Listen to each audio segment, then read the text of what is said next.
Welcome back to Complicated Stuff on the Girl Has It All channel. We are jumping right back into part 2 of our special episode about the LA wildfires. Picking up right where we left off. Exactly. And if you missed part 1, Definitely check that out. yeah, we covered all the conspiracy theories surrounding those fires. Right, all the speculation But today, is different. we're getting down to the hard Up facts, the nitty-gritty. the science behind how these fires spread, So fast. and what we can all do to prevent them in the future. Exactly. And to help us break it all down, I'm so excited to have back with us our resident quantum expert. Hello. And of course, fellow Girl Has It All team member. Always. Now, a Yeah. lot of people think of wildfires as these massive walls of flame. I mean, you see the pictures. Oh, for sure. And it's terrifying. That is scary. But what's even more scary, Okay. and what we're really focusing on today, are these tiny burning embers. Embers, like from a campfire? Well, yes, similar, but in this case, for much larger fires. Yeah. But the principle's the same. You know, there's Yep. smoldering pieces of wood or vegetation that can travel. Travel. Oh, yeah, these things can travel for miles. Oh, Miles, carried by the wind. so it's not just the immediate area that's at risk. Nope, it's like the fire can leapfrog across the landscape, starting new fires, Wow. far from the original blaze. That's pretty terrifying, actually. It is, and it gets even scarier. Okay, how so? Many homes that burn in wildfires actually catch fire from the inside out. Wait, from the inside out, how does that even happen? Think of these embers, like tiny wind-blown missiles, Oh. each one carrying the potential to start a new fire. Oh, I'm listening. They can exploit any vulnerability. Like what? Gaps in your roof, vents, even cracks around windows. Oh, wow. So it's not just about flames jumping from house to house. Yeah. It's about these embers infiltrating, Exactly. peeking in, Once they're inside, they find dry, flammable material. like furniture or curtains. Exactly. And boom, you have a house fire. So it's almost like they're searching for any weakness they can exploit. It really is. That is a terrifying thought. And it highlights why understanding how these embers behave is crucial Crucial to protecting ourselves. and our communities. Okay, so let's talk about wind. Okay, wind. We all know it's a powerful force of nature. But how exactly does it turn these embers into such a threat? Well, wind isn't just fanning the flames. It's Yeah. strategically spreading those embers. Creating new ignition points? Exactly. And turning the fire into a constantly moving target. For firefighters. Exactly. So it's not just about the heat and flames. It's about this almost invisible force that's shaping the direction and intensity of the fire. Yes, and the speed. It almost sounds like the wind is playing a strategic game of fire chess. I like that analogy. It really captures the complexity. It's a little unnerving to think about. Well, it underscores why we need to be smarter in how we build And how we manage our landscapes, and definitely how we prepare for these events. because they're becoming increasingly common. Unfortunately, yes. So how do we defend ourselves against something as small and as seemingly random as an ember? I mean, we can't exactly control the wind, can we? You're right, we can't control the wind, but we can control how our homes and communities respond to it. Okay, that makes sense. And that's where the concept of ember defense comes in. Ember defense. It's about taking proactive steps to fortify our homes. To make them resistant to embers. Exactly. Okay, so what exactly does ember defense entail? Are we talking about some high-tech, futuristic sealing technology? Not at all. It's actually much simpler than that. Okay, It starts with understanding that embers are looking for vulnerabilities. gaps, cracks, openings, that sort of thing. Anything that allows them access to fuel inside a structure. So the first line of defense is sealing up those gaps. Precisely. What would that look like, practically speaking? It can be as simple as using ember-resistant vents. Like special vents designed to keep embers out. Yes, exactly. Okay, Ensuring any gaps in your roof or walls are properly sealed. so like checking your roof for missing shingles or cracks. Exactly. Good maintenance is key. Got it. And even opting for non-flammable materials for things like fences and landscaping. So choosing materials that won't easily catch fire. Precisely. Okay, so you're saying that by creating a more ember-resistant home, you're essentially cutting off their access to fuel. Both inside and outside. It's about understanding how those embers behave and taking steps to minimize the risk. Exactly. And speaking of landscaping, you might be surprised to learn that those iconic California palm trees As beautiful as they are actually major fire hazards. It's true. Wait, palm trees? I thought they were a symbol of California's beauty. They are beautiful, but unfortunately they're also a fire risk. How so? They hold on to their dead fronds, you see, Okay. which creates a built-in fuel ladder right up to the crown. Oh, wow. Under dry, windy conditions, they can go up in flames incredibly fast. Scattering embers everywhere. It's like a chain reaction. So they're not just a risk in themselves, they actually amplify the risk for everything around them. Precisely. That is surprising. But it's an important fact to be aware of. So, what are some better alternatives? Well, choosing less flammable, drought-resistant native vegetation Instead of the palm trees. can dramatically reduce the risk. But working with nature, not against it. Exactly. This is a perfect example of how something we might consider harmless, even beautiful, can actually be a hidden danger when it comes to wildfire risk. It really highlights how important it is to be informed. And to make choices that prioritize safety. Absolutely. You're absolutely right. And it's also a good illustration of how individual choices, like what we plant in our yards, can have a collective impact on community safety. You got it. It's not just about protecting our own homes. Right. It's about understanding how our actions impact our neighbors and the community as a whole. We're all connected. Speaking of community, let's shift gears a bit and talk about the bigger picture. How can we create communities that are more resilient to wildfires? That's the million-dollar question. It is. And it starts with understanding that wildfire risk reduction isn't just an individual responsibility. Right. It's a collective one. It takes a village. Exactly. Okay, so imagine if entire neighborhoods adopted fire-safe practices together. Oh, that would be amazing. That collective effort could significantly reduce the overall risk. I agree. There's power in numbers. So it's about neighbors working together, supporting each other, and creating a culture of fire safety. It's about building a sense of shared responsibility. That makes sense, but how do we get there? Well, it takes education And awareness. and communication. So lots of conversations. Definitely. And it's important to start those conversations now. What about policy changes? What role can policymakers play in all this? Oh, policymakers have a huge role to play. Like what? Well, for instance, they can enforce stricter building codes that require ember-resistant materials and designs. Okay, so stricter building codes could definitely help. But wouldn't that lead to higher housing costs? How do we balance safety with affordability? That's a valid concern, and it's a conversation we need to have as a society. Oh, sure. Perhaps there are ways to incentivize fire-safe building practices, or to provide financial assistance to homeowners. To help them retrofit their homes Exactly. with fire-resistant features. You got it. That's a good point. It seems like there's a lot to consider. There is. But it's clear that policymakers have a critical role to play in creating a safer future. A safer and more resilient future. We've covered a lot of ground in this first part of our deep dive. We have, from those sneaky little embers To the role of wind. and the importance of community action. But there's one more piece of the puzzle we can't ignore, The big one. and that's climate change. It all comes back to climate change. We'll delve into the impact of climate change and what it means for the future of wildfires. After a quick break, Stay with us. we'll be right back.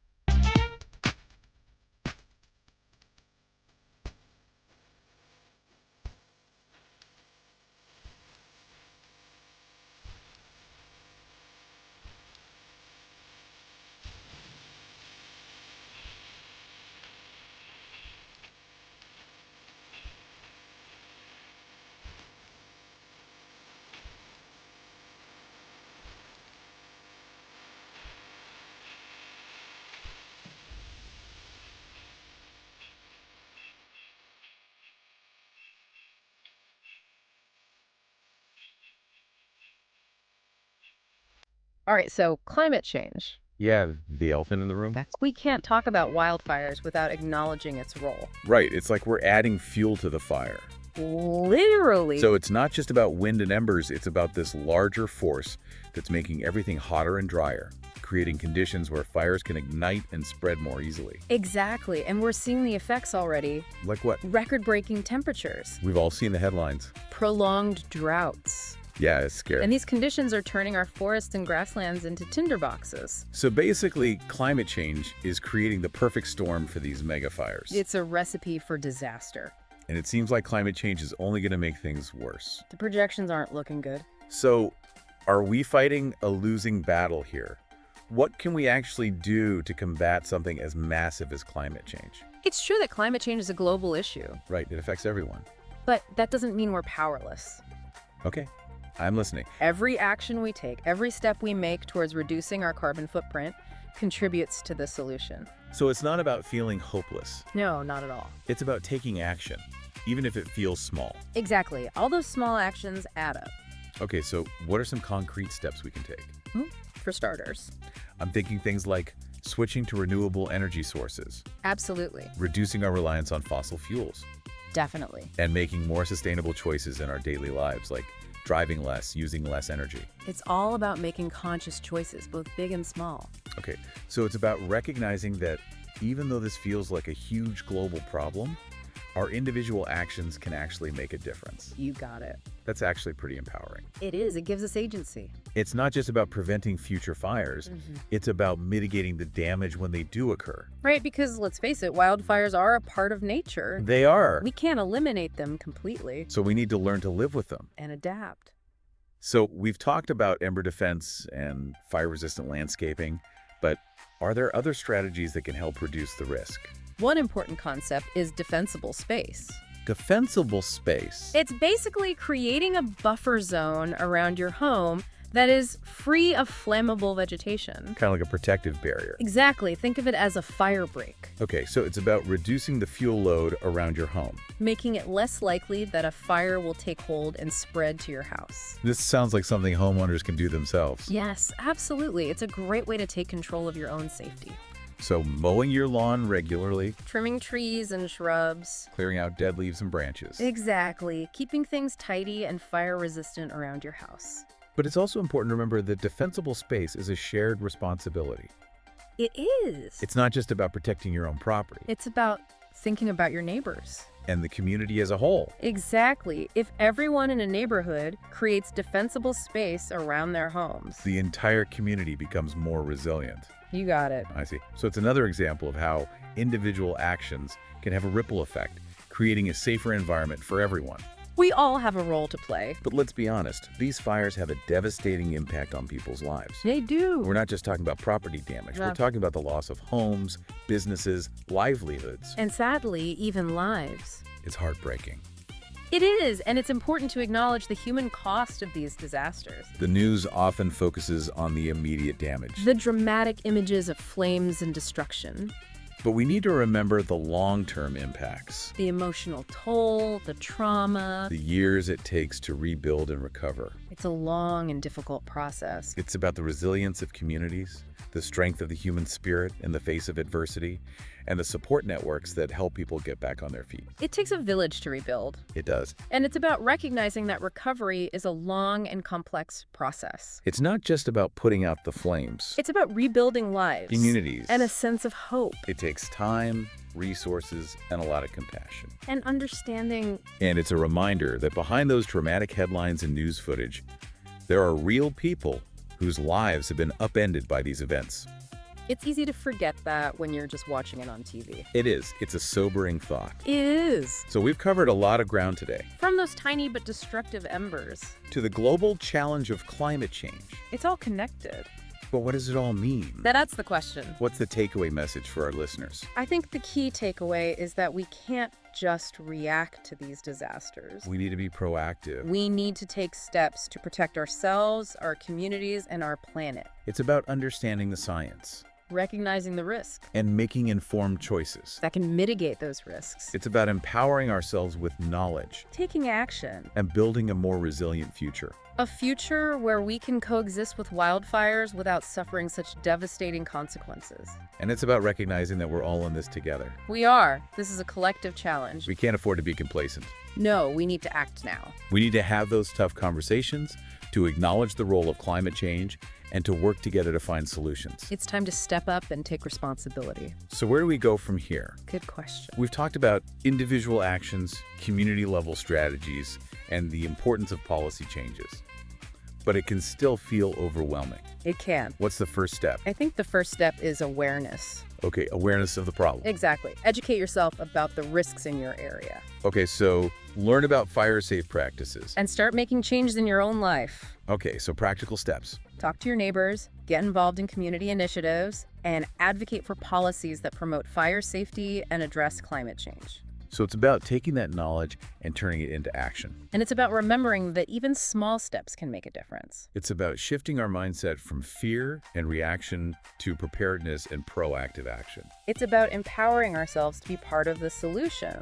We've covered a lot of ground today, from the micro level of embers and their role in fire spread to the macro level impact of climate change. It's all connected. But it's clear that there's a lot we can do, both individually and collectively, to create a safer and more resilient future.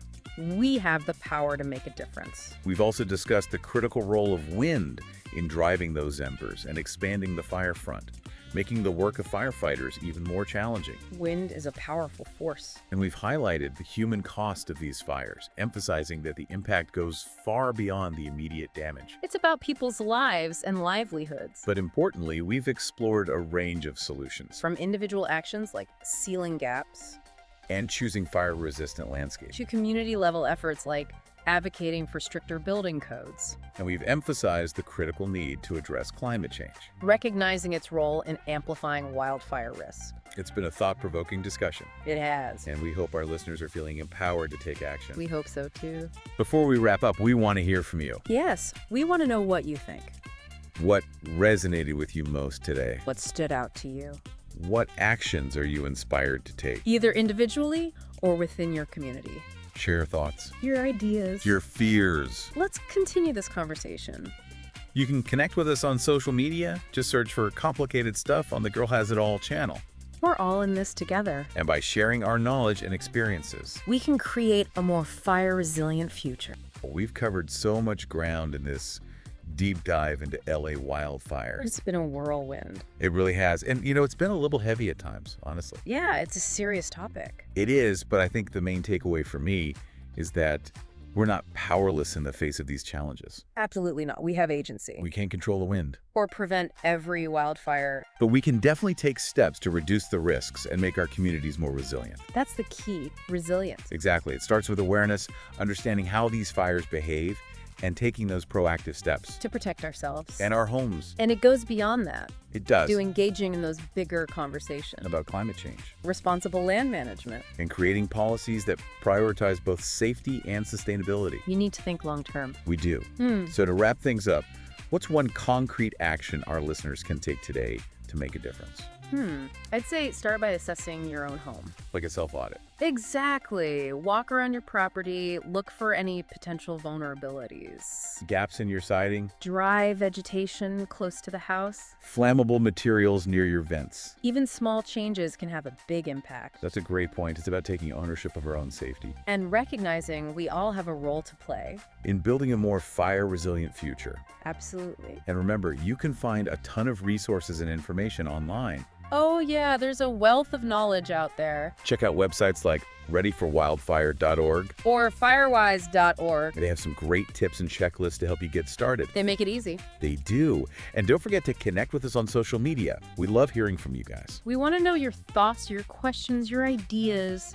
Just search for Complicated Stuff on the Girl Has It All channel. We're all in this together. And by sharing our knowledge and experiences. We can create a safer, more fire-resilient future. Thanks for joining us on this deep dive into the world of wildfires. It's been a pleasure. Until next time, stay safe. Stay informed. And remember, knowledge is power. See you next time.